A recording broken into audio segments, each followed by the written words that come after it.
Pueden traspasar blindajes e iluminar el cielo. Alcanzan velocidades superiores a 5.000 km por hora. Pueden estar diseñadas para matar o para neutralizar. Algunas parecen pensar por su cuenta. A continuación, balas en Maravillas Modernas.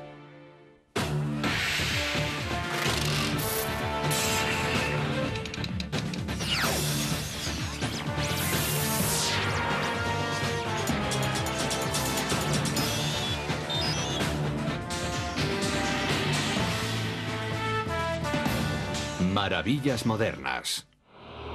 Balas. Después del 11 de septiembre, los americanos se dieron cuenta de que eran vulnerables. La seguridad fue radicalmente reforzada, en particular en aviones y aeropuertos. En los vuelos de pasajeros se asignaron policías armados con pistolas y algunos pilotos también empezaron a llevar armas en la cabina. De pronto, resultó que un violento tiroteo con secuestradores en una cabina presurizada y a 10.000 metros de altura podía hacerse realidad.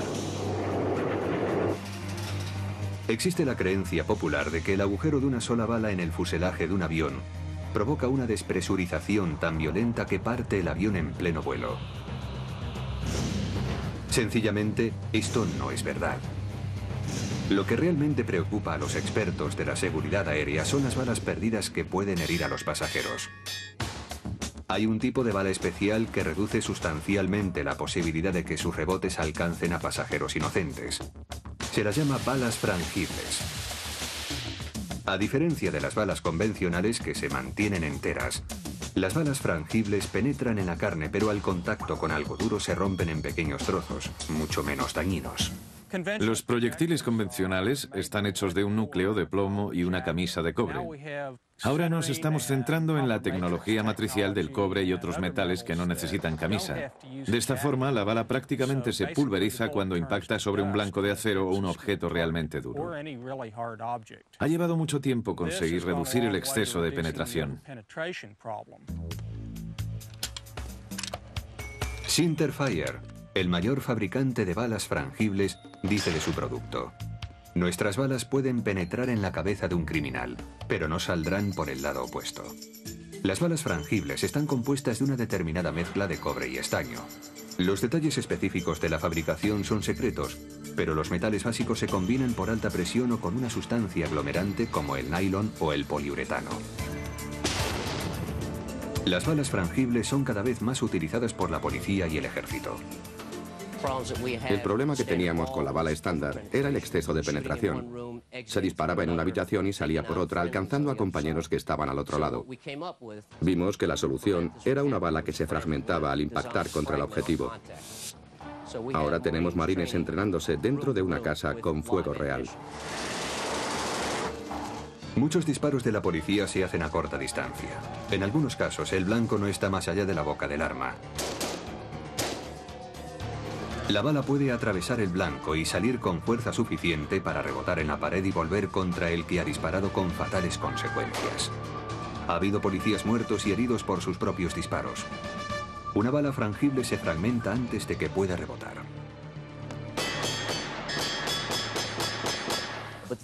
Lo que hoy buscamos con las balas frangibles es nuestra propia protección dentro de espacios cerrados.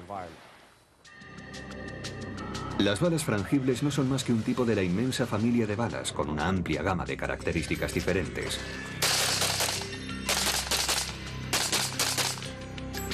Sin embargo, la mayoría de las balas no son más que la punta de un conjunto de componentes. La bala es el proyectil del cartucho. Las balas tradicionales suelen tener un núcleo de plomo cubierto por una camisa rígida de cobre o latón. La bala está sujeta a su base por una carcasa de latón que también contiene la carga de proyección y el fulminante. La carga de proyección contenida en la carcasa es pólvora sin humo, nitrocelulosa granulada con precisión. El receptáculo del fulminante de cobre o acero que está en la base de la carcasa contiene un explosivo sensible a la presión. Todo el conjunto de bala y carcasa forma el cartucho. Tanto en las armas de un solo disparo como en las alimentadas por cargador, cada cartucho debe circular por el arma y llegar a la recámara.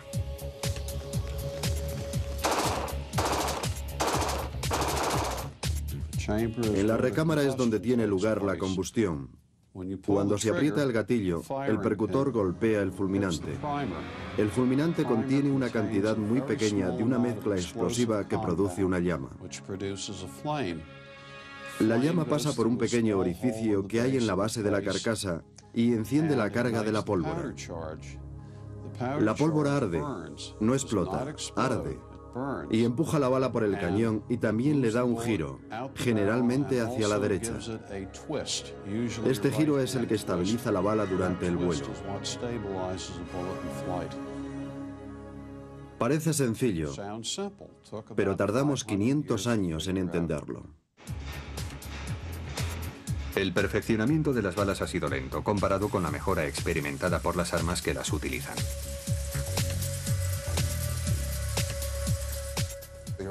Los primeros proyectiles serían piedras, rocas, algo que se pudiese arrojar con la mano.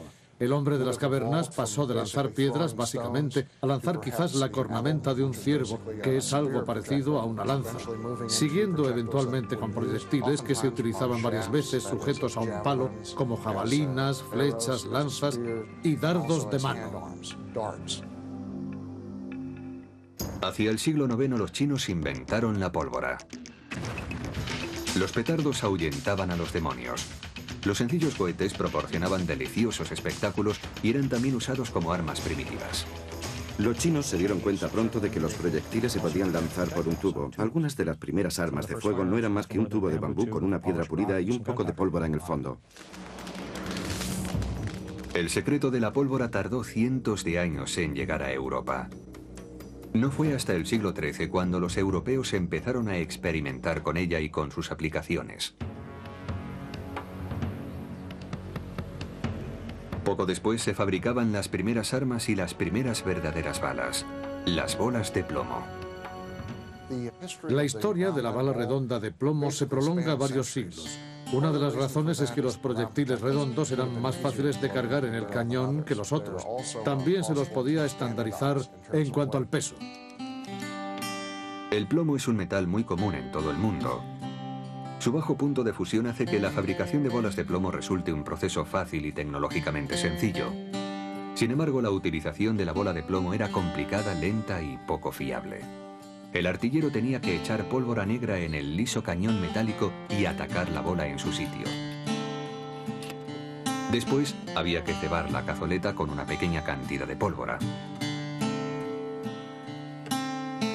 Después de todo esto, cuando apretaba el gatillo, el arma no siempre disparaba porque la pólvora no siempre ardía. Si la pólvora se humedecía, era totalmente inservible. En tiempos de Napoleón, los ejércitos pocas veces libraban sus batallas cuando llovía. Otro problema aún más serio era la obstrucción del arma. La acumulación de residuos en el interior liso del cañón. La pólvora quemada y el plomo de las balas redondas iban dejando restos en el cañón que pronto inutilizaban el arma. En una batalla, cuando se supone que hay que hacer 40 o 50 disparos en un día, un cañón puede quedar completamente inservible al cabo de 10 disparos, a no ser que se le puedan limpiar esos residuos quemados. Sin que apareciera nada mejor, la bala redonda de plomo fue utilizada durante 5 siglos. Pero desde principios del siglo XIX y durante un periodo de 50 años, 4 descubrimientos independientes contribuirían a que se pudieran fabricar balas enormemente más efectivas.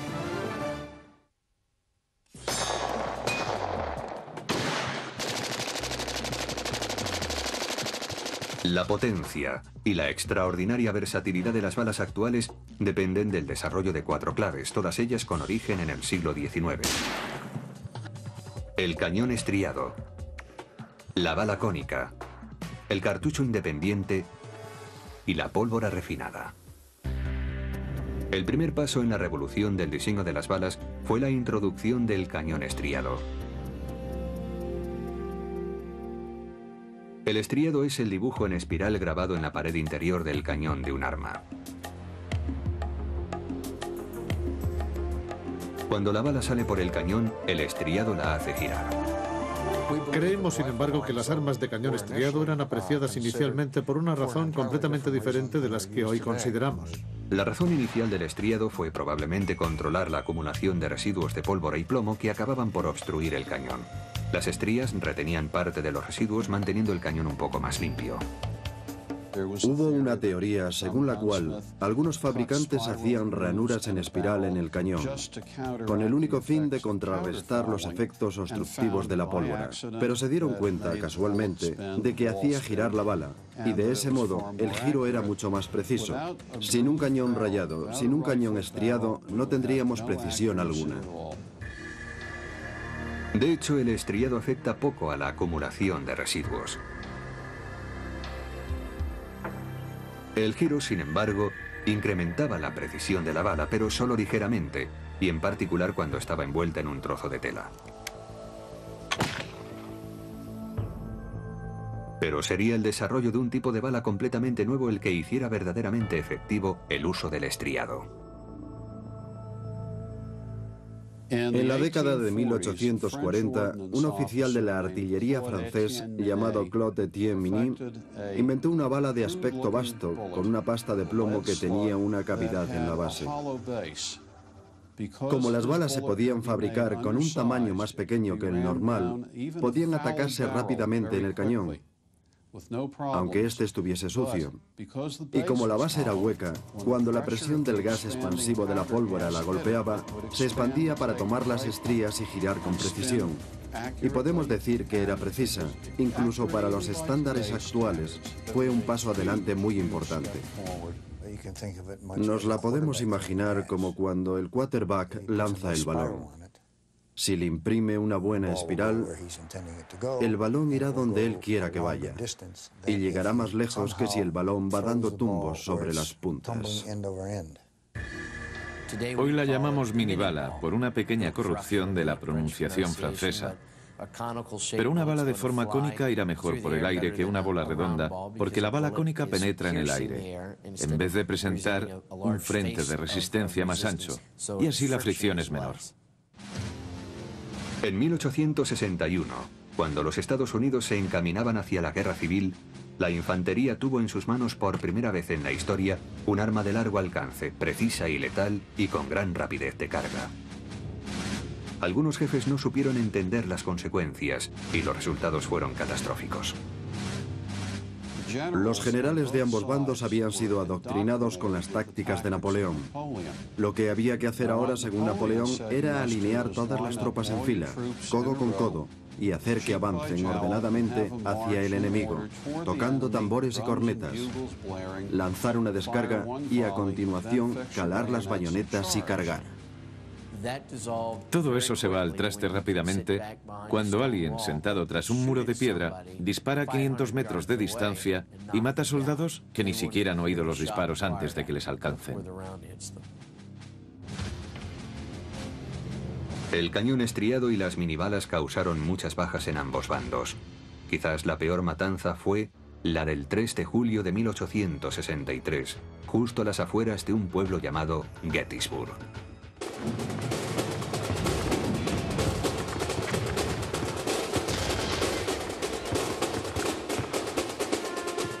En un asalto dirigido por el general George Pickett, 13.500 confederados marchaban en formación reglamentada directamente hacia el fuego de los cañones de las atrincheradas fuerzas de la Unión.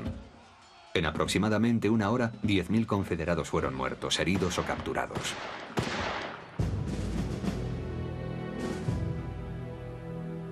Las minibalas disparadas por cañones estriados destruyeron el ataque confederado y probablemente salvaron a la Unión.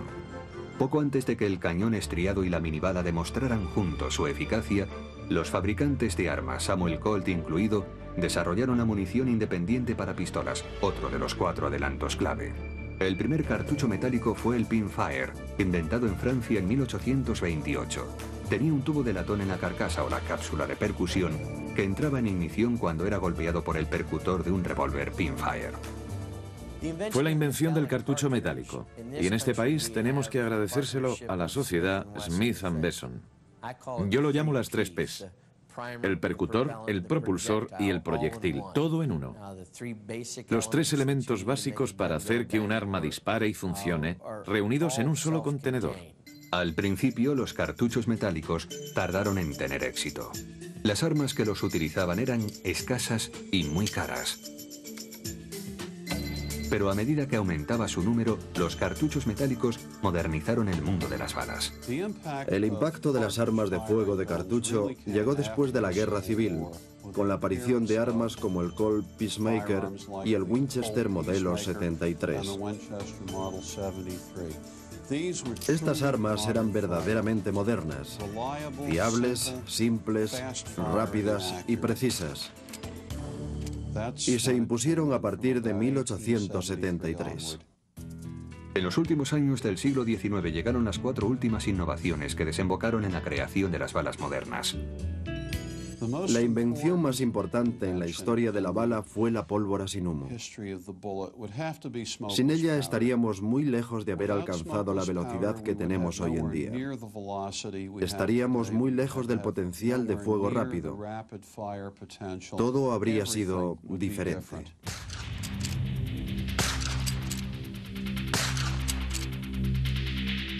La pólvora sin humo era más estable y predecible que la pólvora negra y mucho más potente.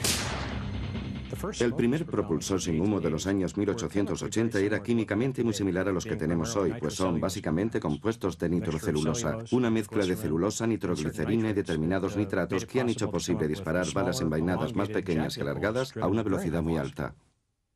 Con pólvora negra se podía disparar una minibala a unos 365 metros por segundo.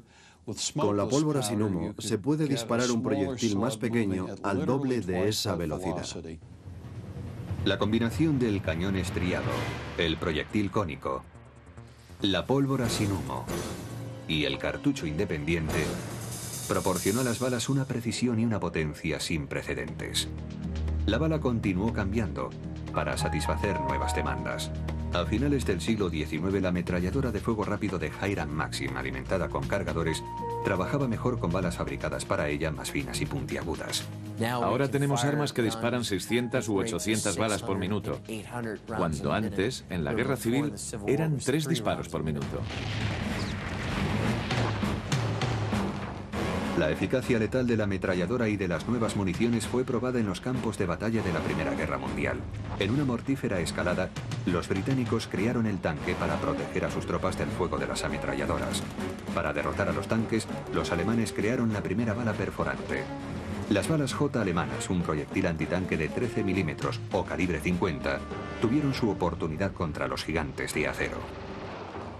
Podías poner 2 hombres armados con estos gigantescos rifles disparando balas perforantes contra los tanques británicos y pronto quedarían fuera de servicio. Las balas perforantes se fabricaban insertando un sólido núcleo de acero en el centro de las balas convencionales para evitar que se deformaran al impactar en el tanque.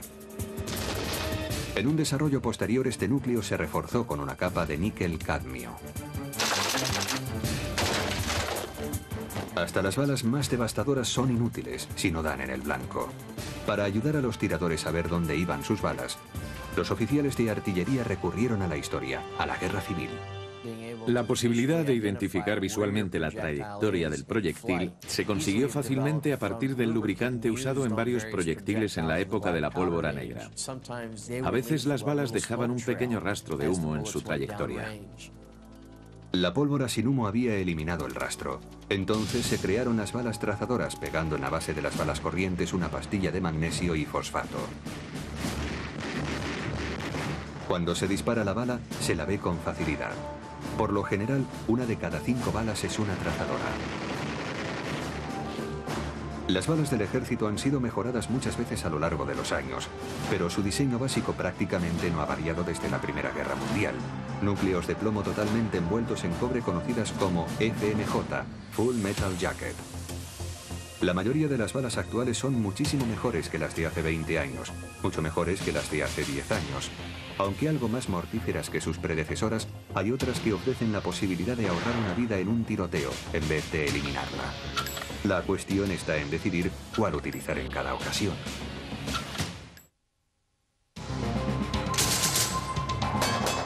En la actualidad, existen balas de diferentes tamaños, formas y pesos. Decir cuál funciona mejor depende por completo de lo que quiera conseguir con ella quien la dispara. Todo depende del blanco. La bala se diseña para un blanco. Se pueden hacer agujeros en un papel o en un blindaje de acero de 6 milímetros. Se pueden cazar elefantes o ardillas. Pero no se puede hacer todo con el mismo tipo de cartucho. La policía tiene que poder detener a un delincuente peligroso. Los soldados necesitan una bala que traspase el blanco enemigo. Los cazadores quieren que su presa muera lo antes posible. Por ejemplo, el cartucho de 5,56 milímetros se dispara con esta pistola de fuego rápido fabricada por Bonelli y probablemente no pueda hacer más que perforar el cartón de un blanco olímpico. Por el contrario, el Colt de 11,4 milímetros con su bala de 16,2 gramos de plomo compacto, disparado por esta Smith & Wesson modelo 25 revólver, es capaz de parar a un hombre. En el mundo de las balas el tamaño es importante.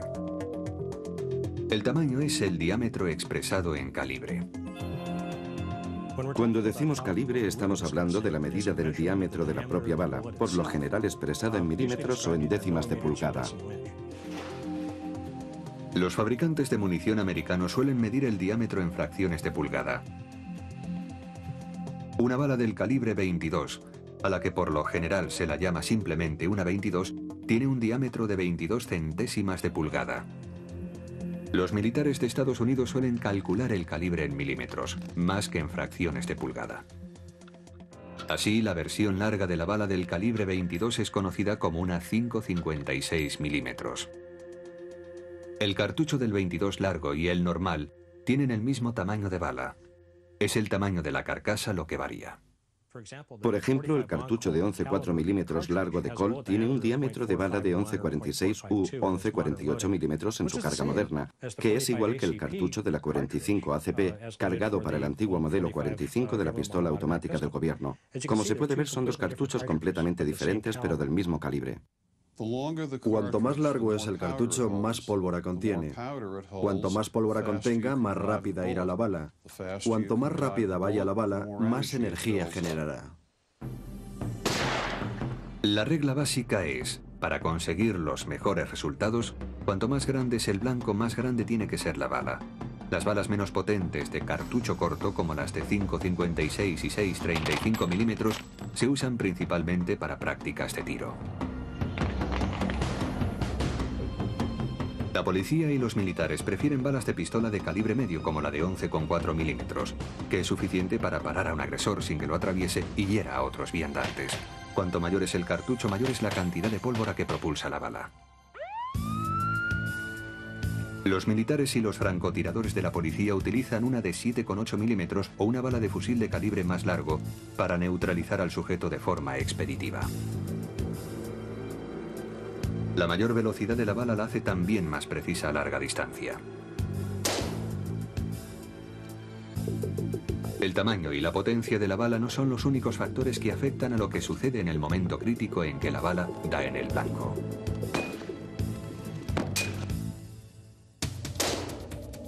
La forma de la bala, así como los materiales de que está hecha, influyen en su efectividad. Para disparos a larga distancia, se necesitan balas aerodinámicas. Si se trata de hacer el mayor destrozo posible en los tejidos en distancias cortas, las balas pueden ser romas o huecas. Al impactar, el recubrimiento de la bala de punta hueca se desprende hacia atrás, dejando al descubierto el núcleo blando de plomo, que se expande entonces contra el blanco.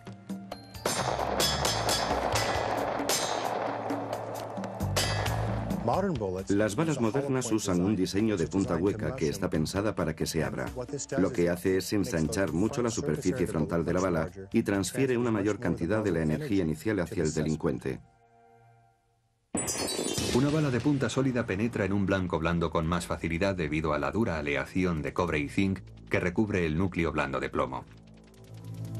Esta es la munición que usan las fuerzas de la OTAN y son las balas conocidas como FMJ, Full Metal Jacket. Estamos prácticamente limitados al cartucho de bala estándar. La industria ofrece balas expansivas, balas que se aplastan, balas que se abren. Pero la ley de guerra, la Convención de La Haya, nos obliga a usar balas que no causen sufrimientos innecesarios a los combatientes. En los últimos años, debido a la preocupación por los residuos de plomo en el medio ambiente, los militares de Estados Unidos han cambiado el núcleo de plomo que usaban en las balas. Cientos de campos de entrenamiento con fuego real y zonas de tiro civiles han sido cerrados en todo el país a causa de la contaminación por plomo. El plomo puede producir malformaciones en los recién nacidos, puede causar pérdidas de memoria, tiene un montón de aspectos muy negativos para el medio ambiente. Limpiar las zonas que han sido contaminadas con plomo es un problema medioambiental y una de nuestras principales preocupaciones. Y una de las cosas que está haciendo el Cuerpo de Marines en estos momentos es reconsiderar la munición de pequeño calibre para cambiar los proyectiles de plomo por los de tungsteno nylon. El recambio de la bala de plomo es la llamada bala verde, y además es frangible. Las pruebas confirman que aunque no daña el medio ambiente, es igualmente letal en el campo de batalla. Es una de las cosas que teníamos claro que había que conseguir antes de sacar la bala verde. Estar seguros de que íbamos a tener el mismo producto, pero sin plomo. El cambio de las balas con núcleo de plomo por otras fabricadas con núcleos de tungsteno, estaño o nylon está previsto que se completará en 2008 en todas las Fuerzas Armadas de los Estados Unidos. Si las matrices no contienen plomo, naturalmente no habrá que limpiarlo, que era el problema medioambiental del pasado. Además de los materiales utilizados en su fabricación, un factor clave que determina el impacto de cualquier bala sobre el blanco es su velocidad inicial. La velocidad inicial es sencillamente la velocidad a la que sale la bala por la boca del cañón. Es la más alta que alcanza en su recorrido. A partir de este punto, la velocidad va disminuyendo. Con las pólvoras modernas, de mayor potencia, la velocidad inicial de las balas puede alcanzar los 1.500 metros por segundo o 5.500 metros por hora. Por muy aerodinámica que sea la bala, la resistencia del aire tiene efecto sobre ella. La gravedad también la afecta. Si mantenemos una bala a la altura de la boca de un rifle y la dejamos caer en el momento de disparar, la bala que hemos dejado caer y la bala que hemos disparado llegarán al suelo al mismo tiempo. En los últimos años, las cámaras de alta velocidad y los ordenadores han aumentado notablemente nuestra capacidad para evaluar el rendimiento de las balas. Complejas ecuaciones ayudan a predecir los efectos en el cambio de diseño, pero sigue habiendo sorpresas en el alcance de tiro. A fin de cuentas, hay que salir al campo y disparar. A un buen número de fabricantes de munición les fue muy mal en el pasado, porque diseñaban algo que parecía estupendo en el laboratorio y sobre el papel, pero no funcionaba tan bien en el campo. Así que se necesita aproximadamente un 50% de pruebas científicas y otro tanto de práctica real. En la práctica real, los errores en el uso de la bala adecuada pueden tener consecuencias fatales.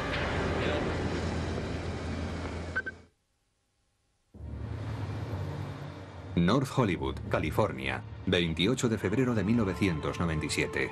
El escenario del tiroteo más violento de la historia moderna de la policía norteamericana. Durante 44 minutos, dos ladrones de bancos fuertemente armados consiguieron resistir a lo mejor que el Departamento de Policía de Los Ángeles pudo aportar para enfrentarse a ellos.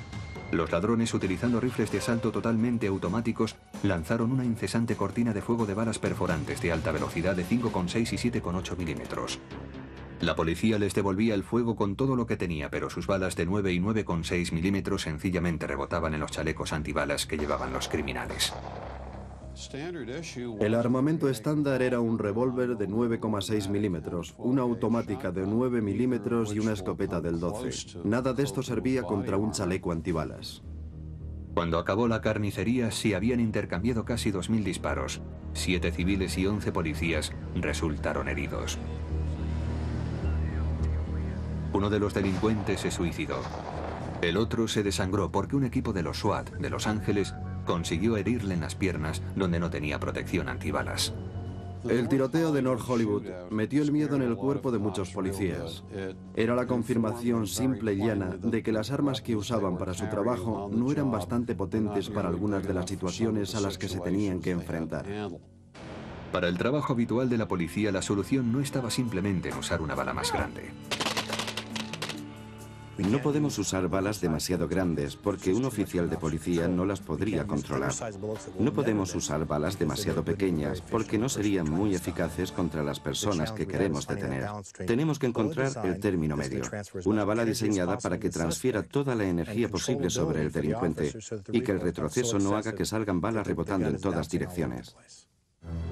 Desde principios de los años 1900 y hasta finales de los 70, el arma habitual de la policía era la de 9,6 milímetros, con balas de punta de plomo.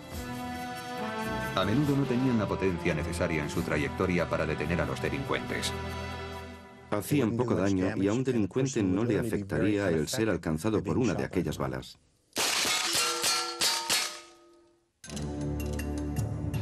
La búsqueda de una bala más poderosa condujo a la invención de un nuevo y terrible cartucho, el Magnum de 9,06 milímetros. A decir verdad, el Magnum de 9,06 milímetros es sencillamente un 9,6 milímetros especial hecho más largo. De hecho, Magnum significa más grande. La mayoría piensa que el Magnum 9,06 milímetros es demasiado potente, así que seguimos con el 9,6 milímetros especial desde principios de los años 1970. Después de un trágico tiroteo ocurrido en Miami en 1986, en el cual murieron 2 agentes del FBI que usaban balas demasiado poco potentes, de 9 y 9,6 milímetros, las agencias de policía empezaron a fijarse en el Colt de 11,4 milímetros. Esto causó muchos problemas al policía medio, que se puso a temblar pensando en el excesivo retroceso y en que no podrían disparar bien. Más tarde, en los años 90, la policía se fue decidiendo en todo el país por una bala que satisfacía mejor sus necesidades, la de 10,1 milímetros con punta hueca. Tenemos una bala moderna de punta hueca que va bien con un arma relativamente pequeña y que la gente puede controlar. Las balas que alcanzan a los delincuentes no los atraviesan y en consecuencia no causan daños a los viandantes. Además es muy eficaz y hasta los policías menos corpulentos pueden controlar este arma. A veces, los tipos de balas disponibles no se adaptan a las necesidades particulares del usuario. Para obtener los mejores resultados, miles de tiradores cargan sus municiones a mano. Entre ellos se encuentra un grupo de marines de Quantico, Virginia. En las instalaciones de pruebas lo que tratamos de hacer es encontrar los cartuchos más precisos, lógicamente, que encajen con el arma. El proceso comienza cuando el armero modifica un tipo de arma estándar para satisfacer unas especiales exigencias. Para armas diferentes tenemos diferentes exigencias. No podemos fabricar un rifle de francotirador con las mismas características que un rifle Palmer. El rifle Palmer se usa para competir, el del francotirador es para el combate. Y todo se basa en el rendimiento del arma con la munición.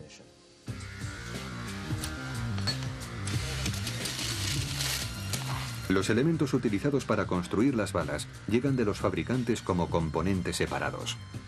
Es difícil fabricar munición masivamente y mantener la uniformidad del resultado. Por eso pesamos cada proyectil, cada vaina, cada fulminante. Después lo juntamos todo y lo volvemos a pesar para garantizar su uniformidad. La uniformidad es la clave de la bala perfecta. Cada bala se fabrica a medida para ser disparada por un arma específica. Un cargador de munición hace girar un cepillo que iguala toda la superficie del diámetro exterior en el grosor deseado para mantener el proyectil o la bala con una tensión uniforme. Después ajusta la longitud para garantizar que encaja perfectamente en la recámara del rifle al que va destinado el proyectil, midiéndolo para asegurar la uniformidad longitudinal del proyectil o la bala. Otro cargador de munición transfiere un tubo lleno de fulminantes a una herramienta de encapsulado manual. Con ella el operario inserta individualmente cada fulminante en la base de la carcasa de latón. El fulminante es realmente el cebador de la carga de pólvora que viene después. El cargador siguiente pesa cada bala en una escala dividida en pasos de 6,5 miligramos. En este caso el peso correcto es exactamente de 9,2 gramos, un tercio de onza. Se colocan aparte hasta que las carcasas se cargan de pólvora.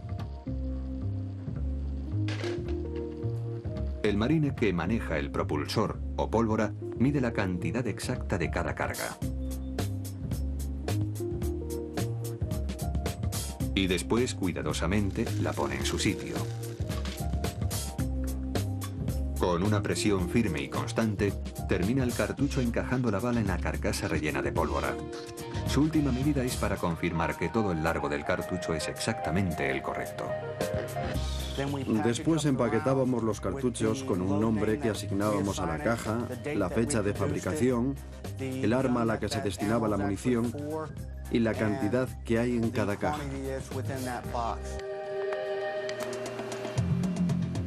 Las pruebas de laboratorio de muestras al azar verifican la presión de la cámara, la velocidad y otras características relacionadas con el rendimiento.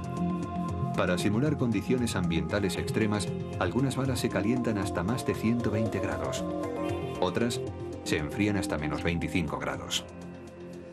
El objetivo final es ofrecer al tirador, a la hora de la verdad, la mejor arma posible y la mejor munición posible que se adapte a ella. Queremos eliminar, durante el proceso, todos los defectos que podamos. Las pruebas finales de la munición se realizan en la línea de fuego. Los tiradores de élite que realizan las pruebas son los mejores de la infantería de marina, francotiradores y miembros del Cuerpo Nacional de Equipos de Competición.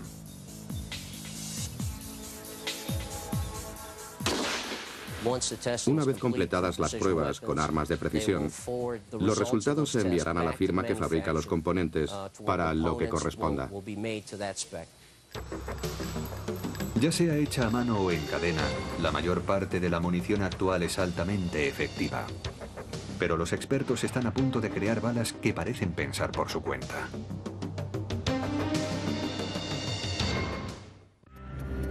La policía y el ejército quieren una munición capaz de atravesar un chaleco antibalas y abatir el objetivo, pero sin traspasarlo para no herir a viandantes inocentes.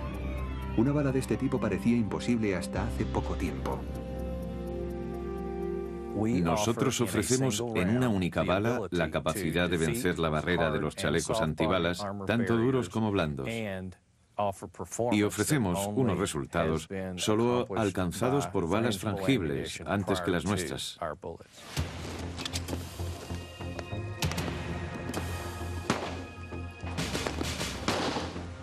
Para crear la nueva munición se han mezclado 8 metales mediante un método único y patentado. La diferencia entre una bala convencional y una de las nuevas es espectacular. Las balas estándar de núcleo de plomo las detiene el metal o atraviesan la carne y siguen su trayectoria. La nueva bala siente el acero, no rebota y abre un agujero limpio en el blanco. Y cuando se encuentra con el calor del cuerpo se desprograma, se reblandece y se expande 360 grados dentro del objetivo. Cuando demostramos la tecnología de la mezcla de metales, demostramos la capacidad de vencer barreras y también de triturar y destruir el tejido sobre el que golpea, sin el peligro que supone que lo atraviese. Con toda probabilidad, si el Departamento de Policía de Los Ángeles hubiese dispuesto de las nuevas balas en el tiroteo de North Hollywood, los resultados habrían sido completamente distintos. Podrían haber superado el chaleco antibalas blando, podrían haber eliminado la amenaza y neutralizado la situación con un mínimo de posibilidades de causar daños a ciudadanos que se encontrasen fuera de la zona de amenaza inicial. La policía prefiere no matar, sino dejar fuera de combate al delincuente. Dejarlo incapaz de resistir, pero vivo. Las balas actuales no se pueden controlar de esta manera. Realmente es un desgraciado efecto colateral que las balas que más daño provocan son también las que nos matan. Si el daño pudiera separarse de la cualidad letal de las balas, probablemente serían más humanas. Pero en un futuro próximo, la policía tal vez tenga la opción de matar o de dejar sin sentido con la misma arma. Se está estudiando en la actualidad una pistola con varios cañones, llamada de nivel letal variable o pistola VLE, que dará a la policía un abanico de posibilidades. Podemos disparar por un cañón una bala que no sea letal y por otro cañón una bala que sí lo sea. De 9 milímetros, de 11,4, una de poliestireno de 15 milímetros, un grano de pimienta, no importa. Lo que significa que puedo disparar una bala no letal o cambiar automáticamente a una letal si es necesario.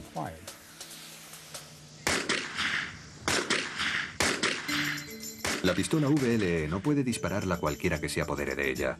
Un chip de ordenador incrustado en la culata tiene que reconocer un anillo codificado que habrá en un dedo del tirador. Quien no sea el propietario de esta pistola o no esté autorizado a usarla podrá robarla. Y si intenta hacer fuego, el chip prácticamente se autodestruirá y quedará inservible para siempre. El fabricante de la pistola VLE ha creado también una bala que no tiene carcasa ni fulminante. El arma que dispara esta bala no tiene gatillo, ni percutor, ni mecanismo de disparo. Las únicas partes móviles son las balas, miles de balas disparadas cada segundo. La tecnología de la tormenta metálica consiste básicamente en la posibilidad de almacenar múltiples proyectiles en un único tubo o cañón. Almacenarlos desde la boca a la base y dispararlos electrónicamente de uno en uno desde el primero hacia atrás. Se hace funcionar por ordenador, con lo que el ritmo de fuego puede ir desde una bala hasta más de 1 millón por minuto. Las armas actuales, más rápidas, con sistema mecánico, solo pueden vomitar balas a un ritmo de 6.000 por minuto como máximo.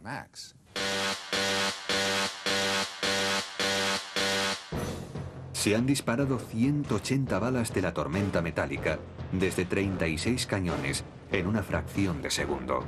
Si esta tasa de fuego se pudiera mantener, esto supondría algo más de 1 millón de balas por minuto. La tecnología de las balas está en constante evolución, preparándose para lo que se llama el futuro sistema de combate. El ejército norteamericano está experimentando con una bala que puede doblar una esquina, seguir hasta una determinada distancia y explotar. Las balas vienen en 2 calibres. El estándar de la OTAN, de 5,56 milímetros, y la altamente explosiva que estalla en el aire, de 20 milímetros. La XM-29 se dirige hacia el blanco usando un buscador de alcance láser con óptica diurna y nocturna. La información sobre el objetivo se comunica automáticamente a la bala. Un chip digital microscópico que hay dentro de la bala autoprograma su distancia y trayectoria y después enciende el proyectil dándole el alcance justo para impactar con precisión en el objetivo. Está programada para viajar cierto número de metros, caer hacia abajo y explotar. De este modo, el pobre diablo que está escondido en un agujero pensando que se encuentra a salvo, va a recibir una sorpresa desagradable. Los 800 años de historia de las balas han sido de lentos progresos, aunque jalonados de algunas oleadas de espectacular desarrollo.